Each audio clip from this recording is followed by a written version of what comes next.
কালকে যে তোমাদেরকে পড়া দিয়েছিলাম সজীব তুমি বলো তো। টুইঙ্কেল টুইঙ্কেল লিটিল ওয়ানে ওয়ান।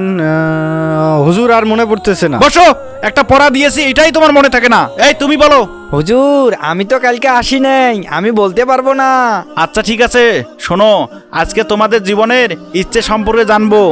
সজীব তুমি বলো তো তোমার জীবনের ইচ্ছা কি? হুজুর আমার জীবনে অনেক বড় ডাক্তার হব। ঠিক আছে, তোমার জীবনের ইচ্ছা কি বলো তো? হুজুর আমি অনেক বড় ইঞ্জিনিয়ার হব।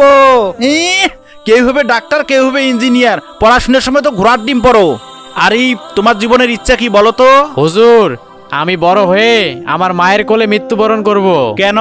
কারণ মায়ের পায়ের নিচে সন্তানের বেহেশত। আমি যদি আমার মায়ের কোলে মৃত্যুবরণ করি তাহলে তো আমি জান্নাতেই মৃত্যুবরণ করলাম। তুমি ঠিক বলেছো, মা মানে জান্নাত। আল্লাহ তাআলা তোমাদের হায়াত বাড়িয়ে দেক। মাকে ভালোবাসলে ভিডিওটিতে একটি লাইক করুন।